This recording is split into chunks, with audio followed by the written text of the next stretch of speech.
कोटि कोटि नमस्कार। और इस प्रोग्राम में मैं आपको सबका स्वागत करता हूँ। और हम थोड़ी देर के लिए कृष्ण कथा के बारे में चर्चा करेंगे। तो अभी शुरू करते हैं, ठीक है।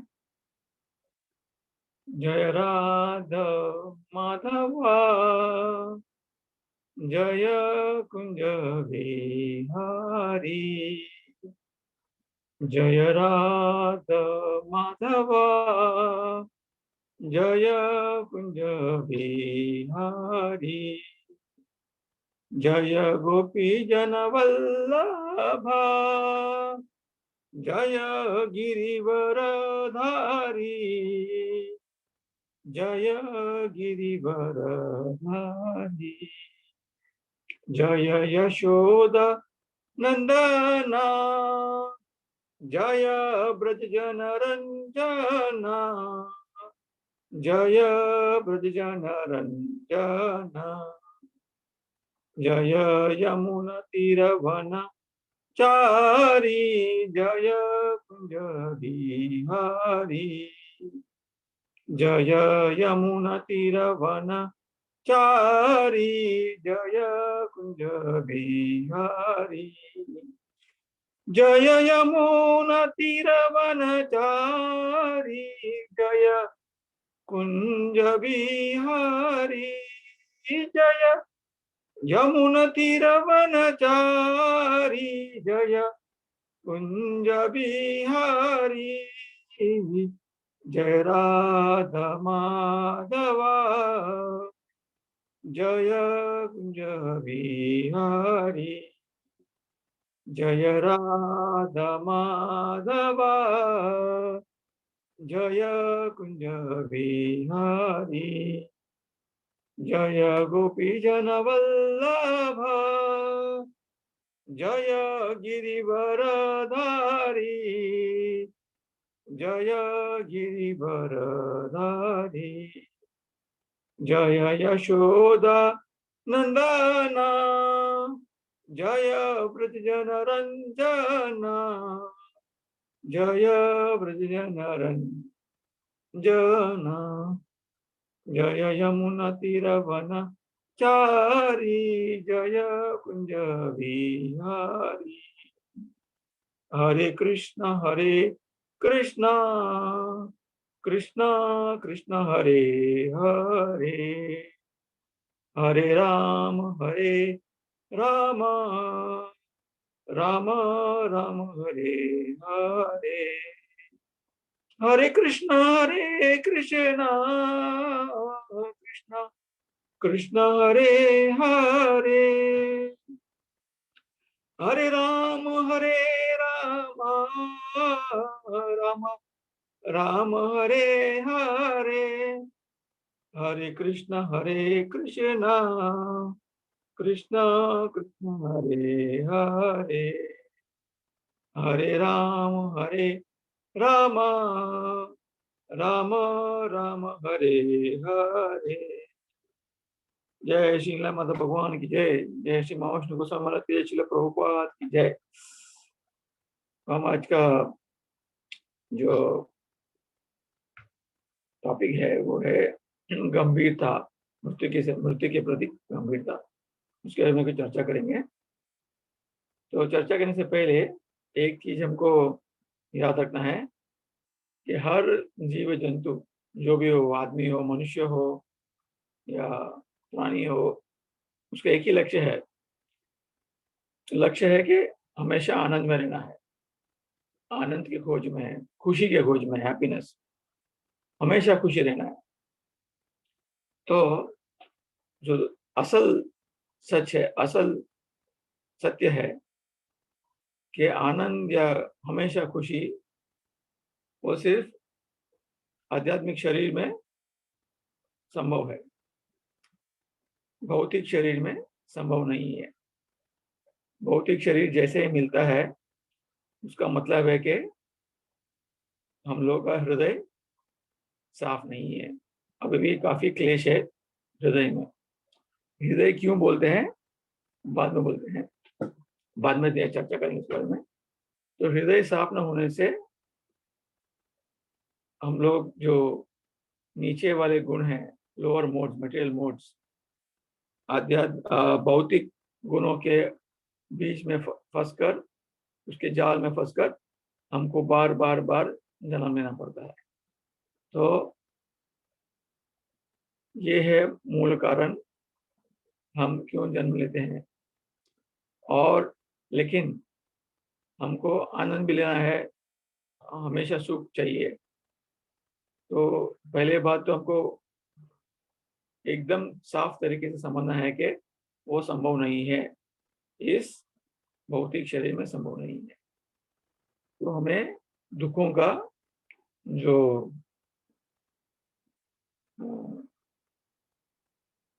दुखों का जो वेव्स है, लहर, उसको झेलना पड़ता है। तो इस हमको अगर सही खुशी या सही आनंद चाहिए तो हमें ये जन्म मृत्यु जरा व्याधि का जो चक्र है, चक्रव्यूह, उसको बंद करना है या उससे बाहर निकलना है, तभी हमको आनंद लेने का संभव मिल सकता है। सो अब भगवान ने हमको ये जो शरीर दिया है, मनुष्य का शरीर, और बहुत ही हम लोग बहुत ही भागीदारी हैं। भगवान का शरीर मिला, भगवान ने हमको ये मनुष्य शरीर दिया है, और बहुत ही भागीदारी के हम भारत जैसे देश में पैदा हुए हैं, और बहुत ही भागीदारी है कि हम श्रील प्रभुपाद और गुरु महाराज के शरण में हैं। तो इसके लिए हमको भगवान को पहले आभार देना चाहिए। तो उन्होंने हमें इस स्थिति में डाला है कि अब ये मौका है, हमको इस चक्रव्यूह से बाहर निकलने का अच्छा मौका मिला है। तो भगवान ने ये जो वर्णाश्रम का जो रचना की है, वो रचना क्यों किया है कि इस वर्णाश्रम से हमको काफी ट्रेनिंग मिलता है, किसी को, स्त्री और पुरुष को, कि कैसे हम हमारा जीवन बिताए और इस चक्रव्यूह से बाहर निकले। ये पूरा वर्णाश्रम का डिजाइन है। जैसे कि ब्रह्मचारी है, ये वानप्रस्थ है, गृहस्थ है, वानप्रस्थ सन्यासी। तो उस आश्रम में हम कैसे जीवन बिताए, सही ढंग से शास्त्रों के हिसाब से, जो हमारे संप्रदाय के हिसाब से जो बताया गया है, उस हिसाब से हम जीवन बिताएं तो असंशय है। कृष्ण बोलते हैं कि असंशय, विदाउट डाउट हम इस चक्रव्यूह से बाहर निकल सकते हैं। बाहर निकलने का मतलब है फिर से हमको ये शरीर नहीं मिलेगा, और आनंदी आनंदे भगवान के संग, उनके सेवा करने में। ठीक है, ये बेसिक है। तो हम आज देखेंगे थोड़े श्लोक भगवद गीता से, थोड़े श्लोक भागवतम से, कि भागवतम हमें क्या बताते हैं और भगवद गीता क्या बोलता है इसके बारे में। तो हम लोग गंभीर क्यों नहीं है मृत्यु के प्रति। हम लोग सोचते हैं, हम लोग सब चीज बहुत साधारण तरीके से लेते हैं, लाइटली। तो गंभीरता क्यों नहीं है, वो हम आज चर्चा करें। ओम अज्ञानतिमिरन्धस्य ज्ञानञ्जनशलाकया चक्षुन्मृतं येन तस्मै श्रीगुरुवे नमः। श्रीचैतन्यमनोभीष्टं स्थापितं येन भूतले स्वयं रूपकदामज्ञं ददाति सुखदान्तिकम्। वन्देऽहं श्रीगुरो श्रीयुतपदकमलं श्रीगुरुं वैष्णवं च श्रीरूपं साग्रजातं सहगणा रघुनाथान्वितं तं सजीवं साद्वैतं सावधूतं परिजनसहितं कृष्णचैतन्यदेवं श्रीराधाकृष्णपादान् सहगणा ललिता श्रीविशाखान्वितं च। हे कृष्णा करुणा सिन्धो दीनबन्धो जगत्पते गोपेश गोपिका कांता राधा कांता नमोस्तुते। तप्त कांचन गौरांगी राधे वृंदावनेश्वरी वृषभानुसुते देवी प्रणमामि हरिप्रिये। वाञ्छकल्पतरुभ्यश्च कृपा सिन्धुभ्य एव च पतितानां पावनेभ्यो वैष्णवेभ्यो नमो नमः। जय श्री कृष्ण चैतन्य प्रभु नित्यानंद श्री अद्वैत गदाधर शिवासादि गौर भक्त वृंद हरे कृष्णा कृष्णा कृष्णा हरे हरे, हरे राम राम राम हरे हरे, हरे कृष्णा कृष्णा कृष्णा हरे हरे, हरे राम राम राम हरे हरे, हरे कृष्णा कृष्णा कृष्णा हरे हरे, हरे राम राम राम हरे हरे, नारायणं नमस्कृत्यं नरं चैव नरोत्तमं देवीं सरस्वतीं व्यासं ततो जयमुदीरयेत्, नष्टप्रायेष भद्रेषु नित्यं भागवत सेवया भगवती उत्तम श्लोके भक्तिर्भवति नैष्टिकी। ओम नमो भगवते वासुदेवाय। ओम नमो भगवते वासुदेवाय। ओम नमो भगवते वासुदेवाय। तो हम लोग शुरुआत करेंगे भगवद गीता से, दूसरे चैप्टर से 13वां श्लोक है। तो भगवान बोलते हैं, न एषस्य करिचित् राजन् पुमान् वेद विदिच्यताम् यद् विज्ञासया युक्ता मुह्यन्तो कवि अपि हि। Sorry, this is to second chapter 13 shloka. देहेन अस्मिन् यथा देहे कौमारं यौवनं जरा तथा देहांतरा प्राप्तिर धीरस्तत्र न मोह्यति। तो इसमें क्या बोलते हैं भगवान कि ये जो आत्मा है जो कि बंधा हुआ है शरीर में, वो अलग अलग स्टेज से गुजरता है। तो उसमें है शरीर बदलता है, आत्मा का, आत्मा वही है, शरीर बदलता है। तो आत्मा एक शरीर में घुसने से पहले बालक होता है, वही शरीर फिर कुमार होता है, फिर बाद में युवा होता है, फिर बाद में बुढ़ापा। तो ये स्टेजेस होता है शरीर का, और आत्मा सेम ही है। तो उसके बाद खत्म, स्टोरी खत्म, अंत खत्म होता है, अंत हो जाता है। तो मृत्यु जो है वो है शरीर का अंत, उस शरीर का अंत, उसको मृत्यु कहते हैं। और फिर क्या होता है, हमारे कर्म हिसाब से, कर्म के हिसाब से, हमारा जो एक्टिविटीज है, हमने जो कार्य किया है उसके हिसाब से हम हमारा दूसरा शरीर प्राप्त होता है, हमें हमें प्राप्त होता है दूसरा शरीर। तो दूसरा शरीर भौतिक हो सकता है, आध्यात्मिक हो सकता है। हमारे कर्म और हमारे जो कार्य है उसके हिसाब से दैव नेत्र, भगवान की नेत्र में, अंडर द सुपरविजन, उनके नेत्रहीन से, नेत्र से वो हमारे अगले शरीर का प्रबंध करते हैं, व्यवस्था करते हैं। तो उसके से हम अगला शरीर मिलता है। तो हमें हमारी यही प्रयत्न होनी चाहिए कि हम फिर से ये भौतिक शरीर में ना आए, हम यहाँ से इस चक्रव्यूह से निकल जाएं। यही हमारा पूर्ण पूर्ण प्रयत्न होना चाहिए इसी जीवन काल में। अभी क्या है, हम लोग कई बार सोचते हैं कि मैं बहुत प्रॉब्लम्स आ रहे हैं, बहुत कठिनाई आ रहे हैं, हम यहाँ क्यों फंसे हैं। एक हम चीज हमको याद करना पड़ेगा, याद रखना है कि ये जो शरीर मिलता है हमको, वो भगवान की देन है। तो भगवान से कोई गलती नहीं होती। हम लोग ने तो काफी मनुष्यों में आप देखिए, बड़े बड़े वैज्ञानिक हैं, साइंटिस्ट हैं, उन्होंने काफी काफी विज्ञान किया है, कंप्यूटर की खोज की है, सब कुछ किया है। और सब सब खोज में कहीं ना कहीं गलती तो होती है। कंप्यूटर को भी आप कैलकुलेशन करेंगे, 0.000 सुपर कंप्यूटर, जो कि एक एक सेकेंड में लाखों लाखों चीज प्रोसेस करता है, इंफॉर्मेशन प्रोसेस करता है, लेकिन उसमें भी एक्यूरेसी नहीं होता है, 0.00001 डिफेक्ट होता है।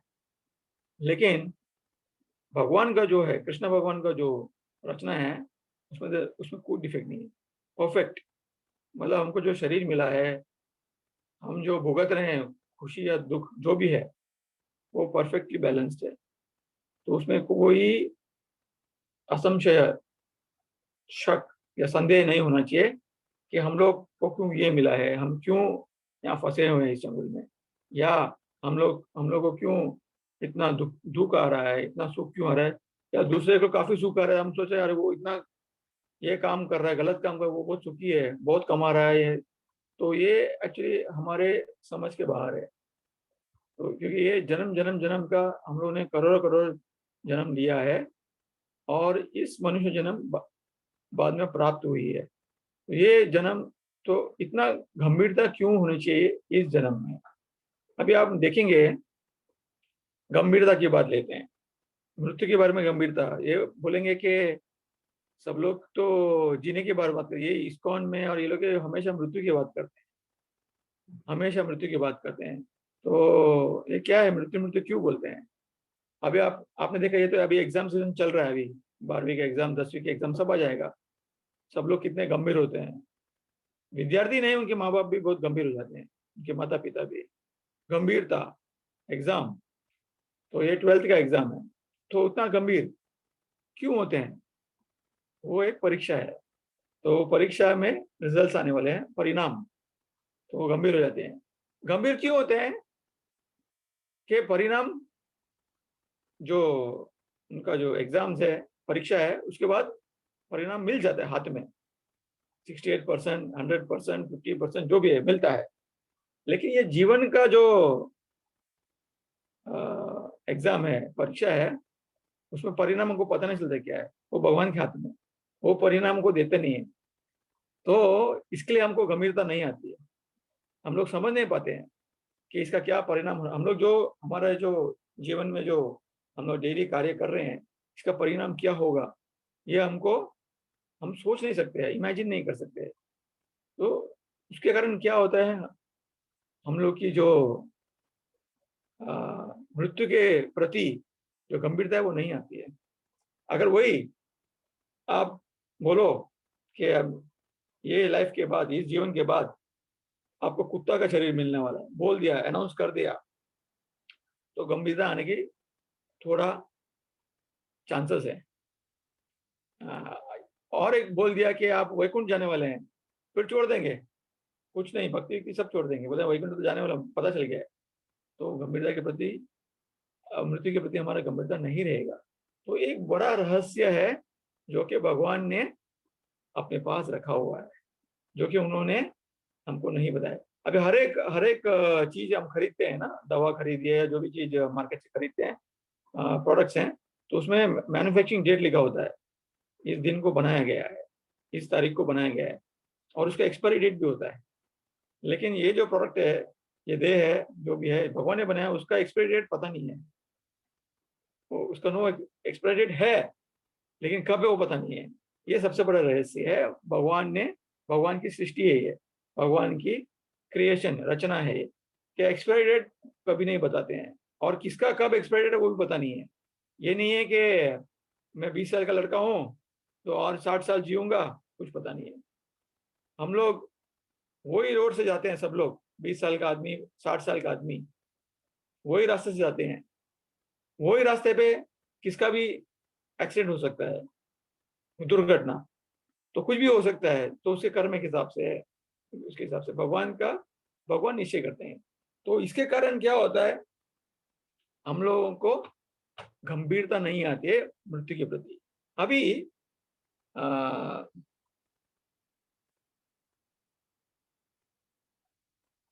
अभी जैसे ही आपको पता चलेगा कि काफी लोग एग्जाम लिखते हैं, परीक्षा लिखते हैं, पता चला परीक्षा में फेल हो गए, पास नहीं हुए, तो परीक्षा फिर से लिखना पड़ता है।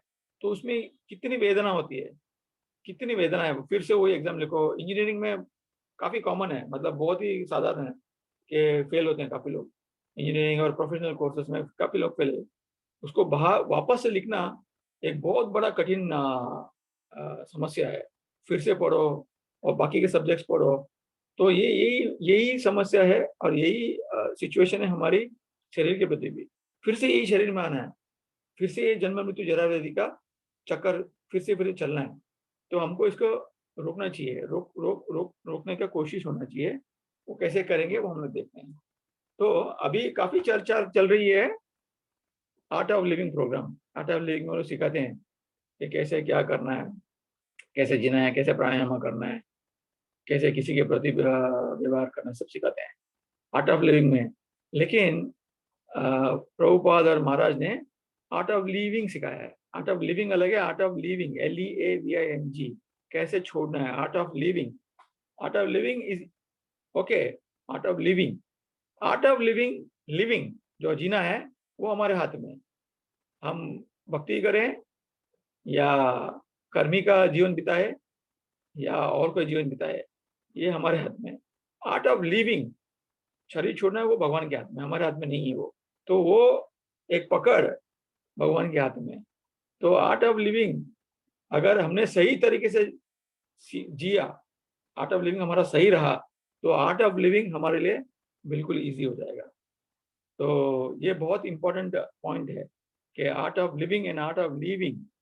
सो भगवान महाराज ने हमको काफी अच्छी तरीके से सिखाया है आर्ट ऑफ लिविंग कैसे होना चाहिए, आर्ट ऑफ लिविंग, दोनों में हम लोग को काफी एक्सपर्टाइज दिया। महाराज ने इतना ज्ञान दिया है कैसे हमारा डेली जो जीवन है कैसे बिताना है, दूसरों से कैसा व्यवहार करना है। वो जब शुद्धि होती है, तो क्लेश जब निकलता है, तब आर्ट ऑफ लिविंग आसान हो जाती है। आर्ट ऑफ लिविंग में क्या है, कृष्ण भगवान ने 8वें चैप्टर में बताया है आर्ट ऑफ लिविंग में कि क्या करना है।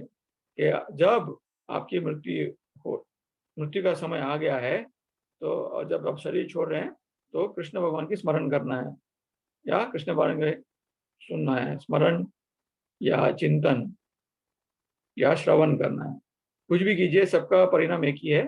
तो भगवान ने हमको एक ही बुक है, गीता, या तो ग्रंथ है, जहाँ पे हमको क्वेश्चन पेपर भी दिया है और आंसर भी दिया है भगवान ने। और वो क्वेश्चन पेपर आंसर में बहुत ही सुलभ कर दिया है कि इस चंगुल से बचने के लिए आपको कृष्ण भगवान की भक्ति करनी पड़ेगी। भक्ति करने से आसान लगेगा। काफी लोग बोलते हैं कि मेरा एक दोस्त था, वो भक्त है, तो उसका एक भाई है, वो कृष्ण भक्ति में उनका ज्यादा ये लक्ष्य नहीं है और भरोसा भी नहीं है।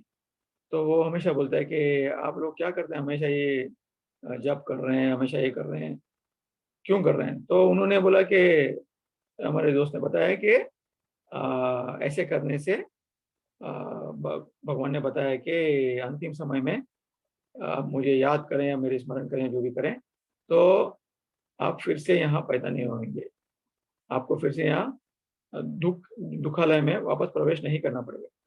तो बोले इसमें कौन सी बड़ी बात है, तो मरने से पहले मैं कृष्णा बोलूंगा, रामा बोलूंगा, मर जाऊंगा।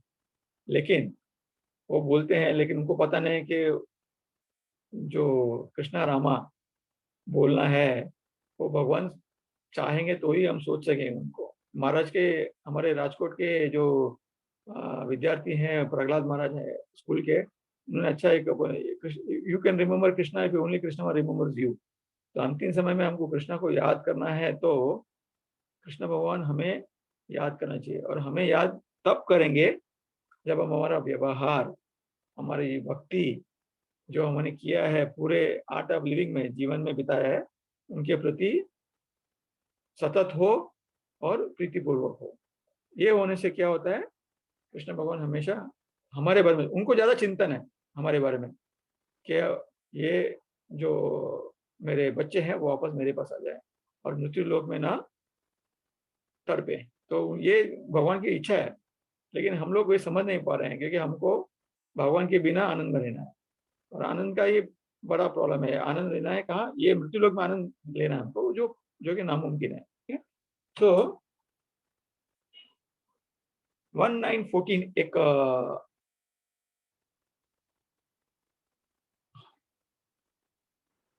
श्लोक है, एक जिसमें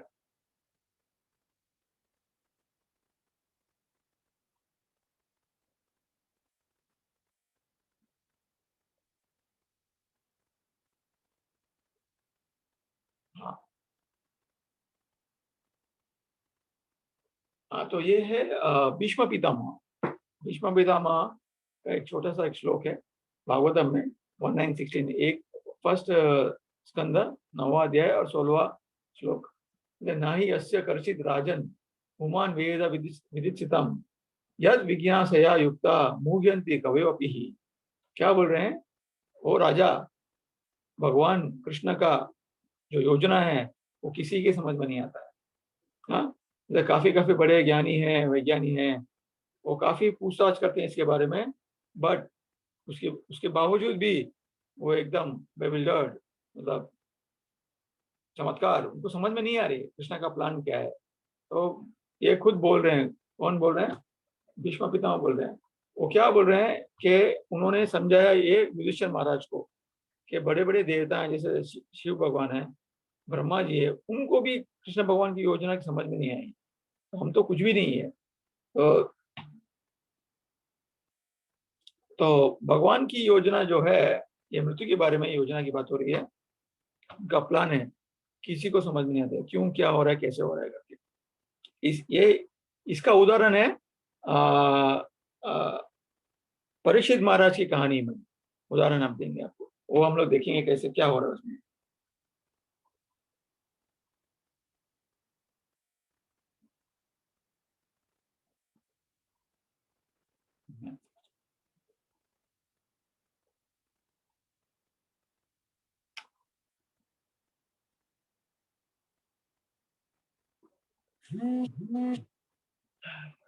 हरे कृष्ण।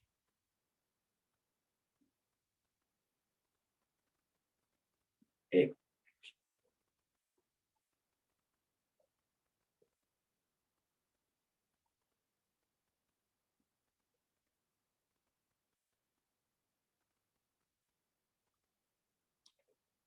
तो ये होता है कि परीक्षित महाराज बड़े राजा थे, वो राजा थे पूरे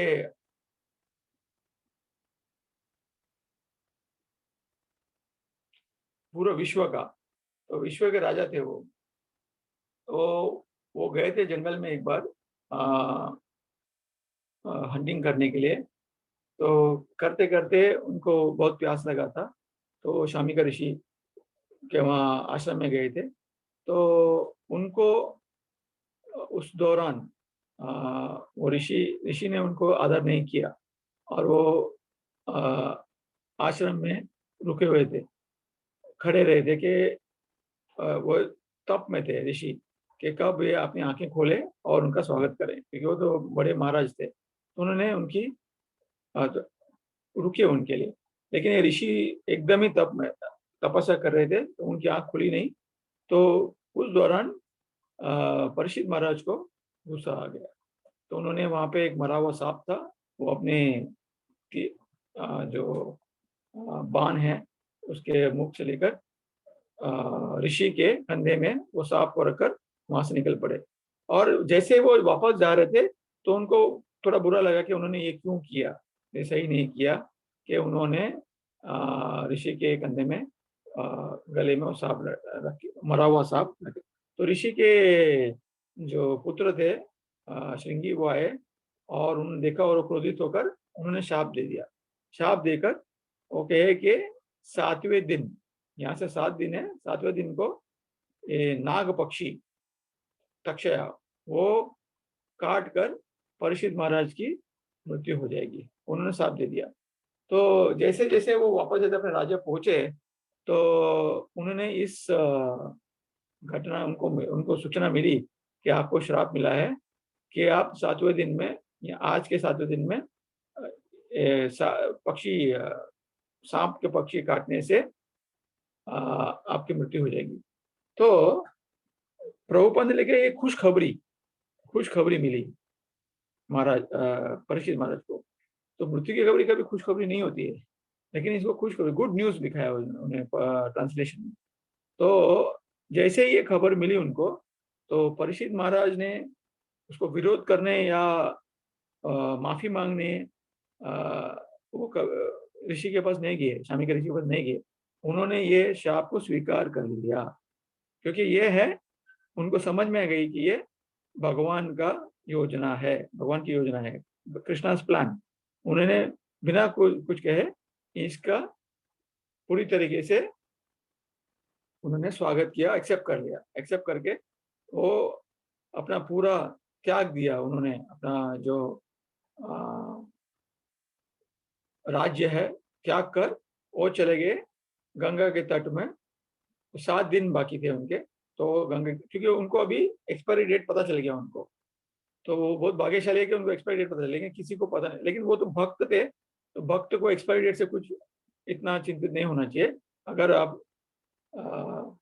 अच्छी तरीके से भक्ति कर रहे हैं या निष्ठा के पूर्वक भक्ति कर रहे हैं, तो कुछ एक्सपायरी डेट से डरने की जरूरत नहीं है। तो वो चले गए और उन्होंने उनकी वहाँ मुलाकात हुई सुखदेव गोस्वामी से। तो उन्होंने काफी सारे सवाल पूछे, जिससे कि भागवतम की वो जड़ है, जहाँ से हमको काफी सीखने को मिलता है कि परीक्षित महाराज को क्या क्या बताया सुखदेव गोस्वामी के, आदमी को मृत्यु होने से पहले क्या करना चाहिए। तो ये कृष्ण भगवान का प्लान था। तो वैसे ही अभी परसों एक मेरे मित्र थे, उनका बॉस है, वो सिर्फ 45 साल है, तो वो अच्छे खासे थे। अचानक कुछ बीमार होने से 2 दिन में उनकी मृत्यु हो गई अचानक। तो ये भी भगवान का ही प्लान है।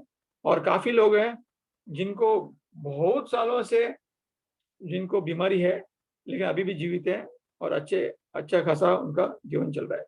तो मतलब उनका अभी तक डेट आया नहीं है। तो ये जो भी है, मृत्यु का समय और मृत्यु का डेट भगवान ही तय करते हैं। तो अभी एक छोटी सी कहानी सुनाता हूँ। एक बार क्या हुआ है, यमराज यमराज जी, उनका काम ही है कि जो भी आत्मा है यहाँ पे, पाप आत्मा, उनको उठाओ और लेकर जाओ दंड के लिए। तो वो हर दिन लिस्ट बनाते हैं, लिस्ट बनाकर आज किसका किसका टर्न है, चलो इनको इनको इनको पकड़ना है, उनका वक्त हो गया है, टाइम हो गया है, वो लिस्ट बनाते हैं। तो एक बार उन्होंने लिस्ट बनाया बड़ा, और बोले कि मैं जाकर देखता हूँ जो लिस्ट में है, उनको जाकर मिलता हूँ, मिलकर बाद में उनकी क्या सिचुएशन है मैं देखता हूँ। तो लिस्ट बनाकर वो धरती पे आ गए। तो उसमें एक एक आदमी का नाम था, उनके वहां पहुंच गए। तो बोले कि उन्होंने खटखटाया, तो आदमी ने दरवाजा खोला। फिर बोले कि उन्होंने पहचान लिया, आदमी ने पहचान लिया था, यमराज जी, यमराज जी आप यहाँ कहाँ। बोलता है कि हाँ मैं आया हूँ तुम्हें लेने के लिए। तो बोला अरे आप आइए पहला। तो अच्छे से स्वागत किया। फिर बाद में बहुत अच्छे से उनका देखभाल किया, उनको अच्छा भोजन खिलाया और सब किया। बोले कि मुझे थोड़ा वक्त दीजिए, ये करना है। तो बोला हाँ समय है अभी भी। बोले आपका समय अभी भी है। तो उन्होंने काफी कुछ उनके उपचार किए, उनको भोजन खिलाया खिलाया। फिर यमराज बोले कि मैं बहुत थक गया हूँ, मैं थोड़ा सो लेता हूँ। तो बोला ठीक है आप सो जाइए। तो थोड़ा उन्होंने नींद लिया थोड़ा हल्का सा, अ, और वो लिस्ट वहां पे रख दिया उन्होंने। तो ये आदमी ने वो लिस्ट देखा, उसका नाम है। तो उसने क्या किया, वो लिस्ट को चेंज करके लास्ट में उसका नाम लिख दिया, नीचे अंत में उसका नाम लिख दिया, और चुपचाप से लिस्ट रखकर अपना काम करने लगे। फिर यमराज उठे, एक विश्राम कर कर उठे यमराज। तो बोले कि अरे भाई इधर आओ, उनको बुलाया। बोले कि आपने तो मुझे मेरा बहुत अच्छा देखभाल किया है, तो मैं सोच रहा हूँ कि आप आपको पहले ना उठाऊं, मैं लिस्ट का लास्ट से शुरू करता हूँ आज। तो आदमी एकदम घबरा गया। तो वो देखिए नीचे, तो इसका नाम फिर से नीचे था, इसने ही बदला था। तो वही होता है प्लान कृष्णा का, कि हमारे हाथ में नहीं है, हम इधर करें उधर करें नहीं हो सकता। महाराज ने भी एक काफी एक कहानी बताई कि एक डॉक्टर थे, कलकत्ता कलकत्ता के डॉक्टर। तो वो बोलते डॉक्टर है, मेरी पूरा परिवार डॉक्टर है, मुझे तो मृत्यु नहीं आ सकती है, मैं तो दवा लूंगा, ये लूंगा वो लूंगा, ये खाऊंगा वो खाऊंगा, मृत्यु नहीं आएगी। ठीक है, भगवान बोला ठीक है मैं भी देखता हूँ, छोड़ दिया उनको। उनको भरोसा नहीं था भगवान पे। तो फिर एक बार उनकी उम्र हो रही थी, भगवान तो चुपचाप देख रहे थे। फिर एक बार वो ट्रेन में अकेले जा रहे थे, कलकत्ता से दिल्ली। तो एसी कोच में थे अकेले, और कोई नहीं था, उनके परिवार वाले कोई नहीं, अकेले जा रहे थे। तभी जब वो ट्रेन में जा रहे थे, तो उनको उनका तबीयत एकदम खराब हुआ। और तभी वो सोचे कि किसको बुलाया दवा ववा के लिए, कोई नहीं था। उसकी मृत्यु हो गई। तो यही है प्लान। तो मृत्यु जो है कभी भी आ सकता है, तो उसके लिए प्रिपरेशन करना है, हमें तैयारी करनी है। गंभीरता इसमें जरूरत है। कि गंभीरता क्यों जरूरत है? क्योंकि यही अच्छा मौका है हमको इस जन्म मृत्यु जरा व्याधि के चक्रव्यूह से बाहर निकलने के लिए। और अब अगर हम गंभीर नहीं है या हम इसके इसके बारे में ज्यादा महत्व नहीं देते हैं, तो ये बड़ी मूर्खता है। मूर्खता बहुत बड़ी है। तो एक श्लोक देखेंगे हम लोग।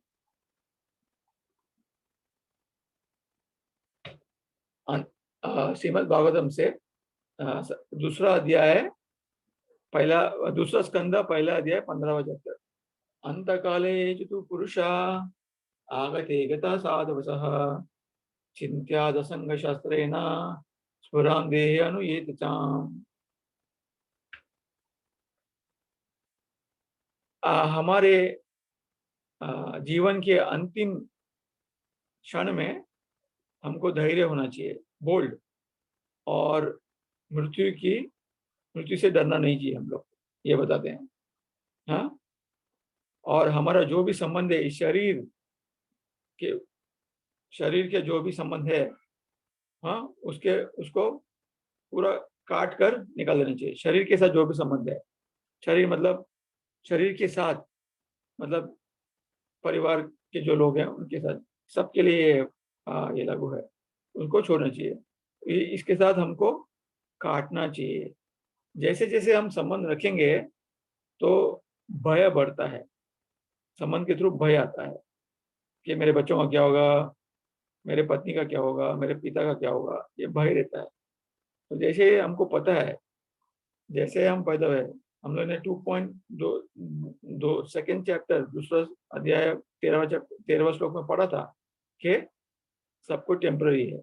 और उसका स्टेजेस है, बालक, युवा, कौमार, युवा, बुढ़ापा। तो ये स्टेज में सब है, ये भगवान की रचना है। तो हम इससे कुछ नहीं कर सकते, भले आप कितने ही डिजाइन करें क्रीम का, ब्यूटी क्रीम का, या बुढ़ापा नहीं आने के, या डाई का, आप कुछ भी करें, आप रोक नहीं सकते हैं। जन्म मृत्यु जरा व्याधि का जो चक्कर है उसको हम बिल्कुल रोक नहीं सकते हैं। तो यहाँ पे लिखा है, तो हमको धैर्य रहना चाहिए, बोल्ड, क्या मृत्यु से ना डरे। तो यही यही बताया हमको सुखदेव गोस्वामी ने। ठीक है, इसके बाद हम देखेंगे ये मृत्यु का मतलब क्या है। मृत्यु का मतलब है शरीर का बदलाव। मृत्यु मतलब जैसे हम आज कपड़े पहने हैं और कल हम लोग कपड़ा बदल देते हैं, वैसे ही आत्मा जो बंधा हुआ है शरीर के अंदर, वो शरीर त्याग कर नया शरीर लेता है। तो वो यही कॉन्सेप्ट है। तो शरीर, जो नया शरीर मिलता है, वो हम हमारे हाथ में नहीं है, ये भगवान के हाथ में कि किस क्या शरीर दिया जाए इस आत्मा को। तो वो ही है। तो हम लोग को गंभीरता के बारे में बात करते हैं मृत्यु के प्रति। ये गंभीरता क्यों नहीं आती है? इसके लिए दो चीज है। इसको बोलते हैं सांसारिक मूर्खता। दो मूर्खता है। एक मूर्खता है कि हम ये समझते हैं कि हम लोग यहाँ पे हमेशा रहने वाले हैं, हमें मृत्यु नहीं होगी। ये एक मूर्खता फर्स्ट। तो एक्सपायरी डेट जो है उसके प्रति हमको गंभीरता नहीं है, सीरियसनेस नहीं है। तो वो एक है कि हाँ, आज चल रहा है कि आज 1 करोड़ कमाना है, कल 2 करोड़ कमाना है, कल 3 बंगला लेना है, गाड़ी लेना है। तो ये चलते रहता है। तो हम ये सोच रहे हैं कि हम यहाँ पे रहने वाले हैं परमानेंटली, हमेशा के लिए। हमें ये इसका बिल्कुल अंदाज नहीं है कि हमको ये यहाँ से निकाला जाएगा, ये शरीर को हमको छोड़ना पड़ेगा।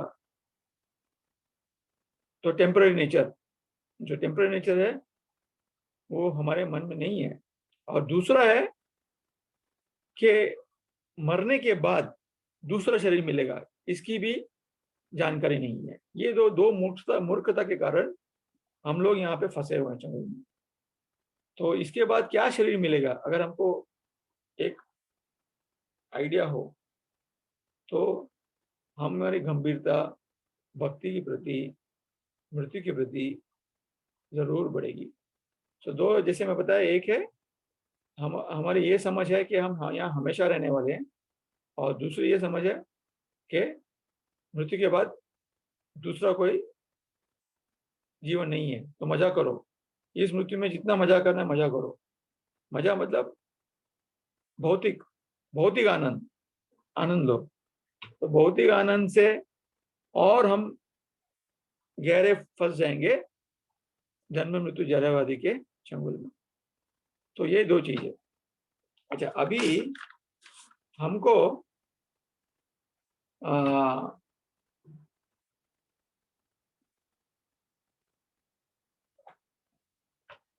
हमको भी इस चंगुल से बाहर निकलना है।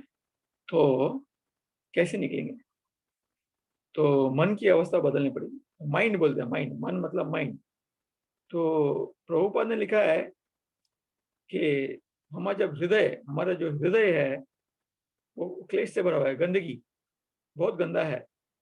तो वही मूल कारण है हमारी दुखों और समस्या के।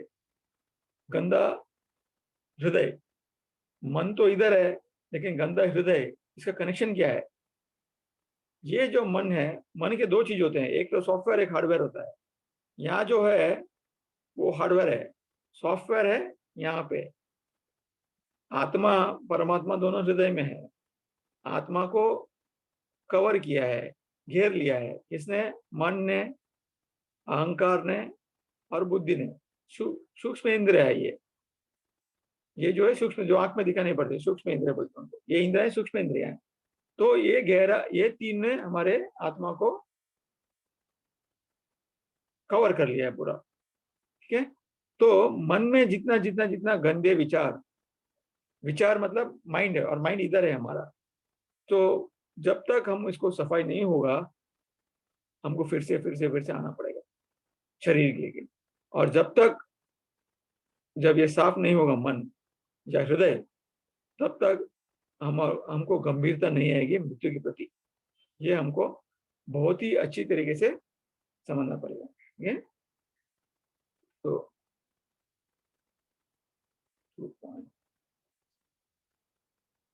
तो इसमें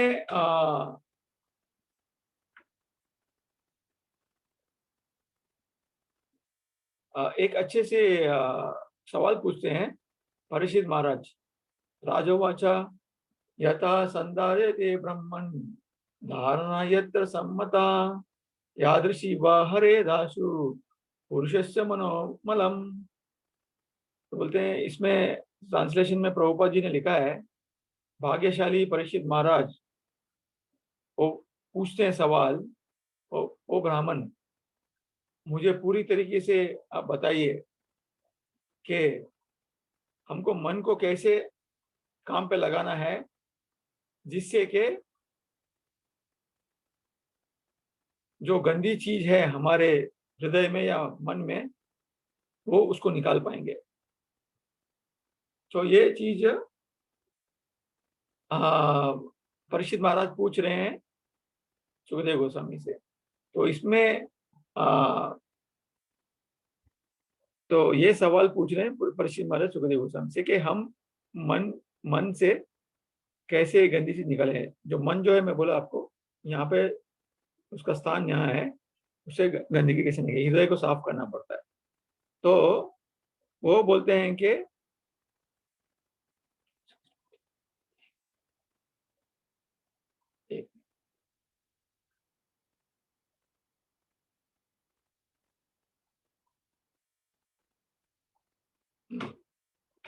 हृदय को साफ करना है तो एक ही उपाय है, वो है कृष्ण भक्ति। जो कृष्ण भक्ति में आप उलझे हो तो उससे ही मन साफ हो सकता है, और फिर से पाप करने का जो आदत है वो फिर से बाहर ऊपर ऊपर नहीं आती है। ये छठवें स्कंद में एकदम विचलित तरीके से इसका हमको समझ दिए है कि आपको पाप किया तो उसका परिहार करना पड़ता है। परिहार करने से कुछ नहीं होता फिर, क्योंकि हमारा मन अभी भी गंदा है। तो गंदगी जब तक नहीं निकलेगी तब तक हमको पाप करने का जो इच्छा है वो नहीं निकलेगा मन से। तो हमेशा हम करते रहेंगे। 2 दिन आप चुप रहेंगे, तीसरा दिन फिर से शुरू हो जाएगा। जैसे कि हम बोलते हैं अटोनमेंट, कन्फेशन, वो ठीक है, कन्फेशन अटोनमेंट ठीक है, एक टाइम करने से ठीक है, लेकिन जो उसके जो मूल जड़ है, पाप करने का जड़, उसको कैसे निकाल फेंकेंगे? वो है सिर्फ कृष्ण भक्ति से। कृष्ण भक्ति से ही पाप करने का जो मूल जड़ है और जो हमारी आदत है उसको निकालना है, तो कृष्ण भक्ति से आप निकाल पाएंगे, और कोई चारा नहीं है। जिससे कि जड़ से हम उखाड़ देंगे, फिर से उसको वृक्ष ऊपर नहीं आएगा, पाप का वृक्ष जो है वो फिर से नहीं आएगा। तो भगवान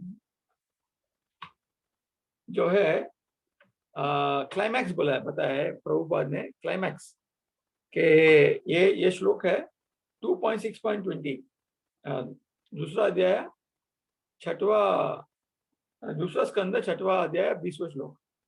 पादास्तरयो बहिश्चासन अप्रजानाम य आश्रमाः अंतस्त्रिलोक्यस्तु अपरो ग्रहमेदो अव्रतः।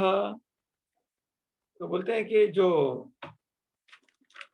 आध्यात्मिक लोक है, आध्यात्मिक जो जगह है, आध्यात्मिक स्पिरिचुअल वर्ल्ड, वो भगवान का जो शक्ति है वो 75% है भगवान की शक्ति, और वो ये भौतिक लोक से एकदम अलग है। और वो जगह है उसी लोगों के लिए जिनको वापस नहीं आना यहाँ पे, उसके लिए वो लोग भगवान ने रचना की है।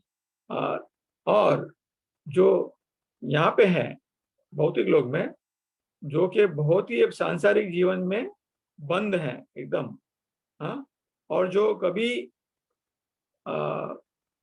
तपस, जो निष्ठा है तपस की तरफ वो नहीं है, वो उस आध्यात्मिक लोक में नहीं जा पाएंगे, वो यही लोक में फंसे रहेंगे, भौतिक लोक में फंसे रहेंगे। तो मूल जड़ का कारण है हमारा जो बंधन है, bondage, attachment to material life, attachment to enjoying material life. जब तक ये दो से हम बाहर नहीं निकलेंगे, जब तक हम इसी आध्यात्मिक भौतिक लोक में फंसे रहेंगे, कभी बाहर नहीं जा पाएंगे। अच्छा, और एक बहुत चीज है, एक श्लोक है, इसे हम पढ़कर समाप्त करेंगे। वो है 5वां स्कंद 10वां अध्याय 11वां श्लोक, जरा भारत महाराज का है, जो कि रहुगाना जो उनके जो राजा हैं उनको एक पालकी में लेके जाते हैं। तो साथ में काफी जो नौकर लोग हैं द्वार पर, वो भी है साथ में, और जरा भारत भी एक पालकी को उठाने में मदद कर रहे हैं, वो सब जा रहे हैं। तो चलते समय पालकी का काफी ऊपर नीचे होता है, तो महाराज को काफी गुस्सा होने से बहुत ही वो चिल्लाते हैं और निंदा करते हैं इन लोगों की जो पालकी उठाकर चल रहे हैं। तो जरा भरा तो बहुत बड़े ज्ञानी हैं और भक्त हैं, तो वो महाराज को बोलते हैं कि आप क्यों बिना वजह आप मुझे चिल्ला रहे हैं, मैं जिंदा हूं फिर भी आप बोल रहे हैं कि आप मरे हुए हैं, ऐसे बोल रहे हैं। तो वो क्या बोलते हैं कि मैं एक ही चीज बताता हूँ कि यहाँ पे जो भी भौतिक है उसका एक शुरुआत है, बिगिनिंग, और एक एंड, अंत है। वो एक चीज बताओ।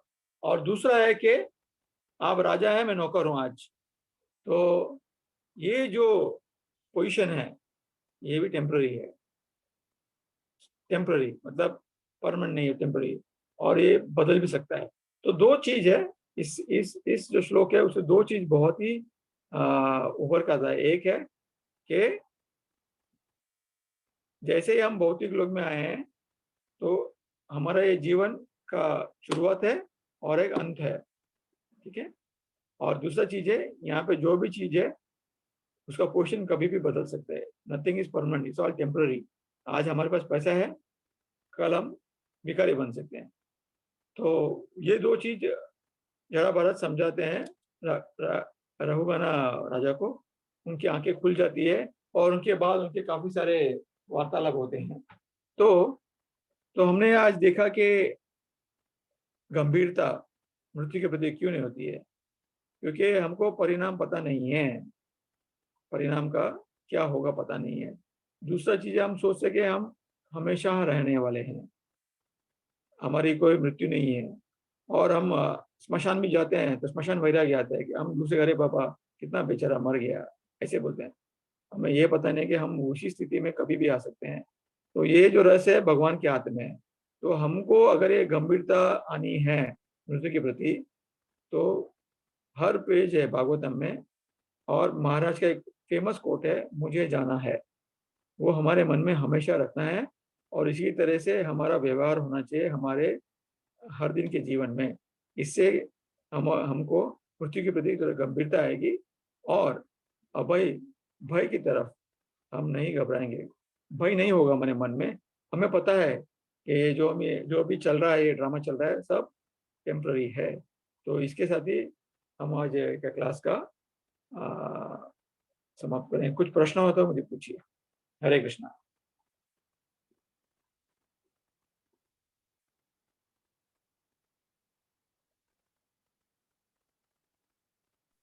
हरे कृष्णा। अगर किसी को कोई प्रश्न है तो पूछ सकते हैं।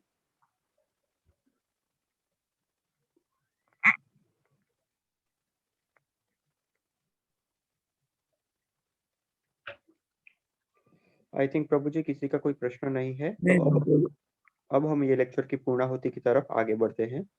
तो मैं इस्कॉन मंदिर राजकोट के प्रमुख श्री वैष्णव सेवा प्रभु जी की तरफ से अर्थबंधु प्रभु जी का खूब खूब धन्यवाद करना चाहता हूँ, जिन्होंने मृत्यु के प्रति गंभीरता इस विषय के ऊपर इतना सुंदर लेक्चर दिया। प्रभु जी से फिर से नेक्स्ट सेशन में वापस मुलाकात होगी। तब तक के लिए सबको हरे कृष्ण। हरे बोल। हरे कृष्णा। धन्यवाद।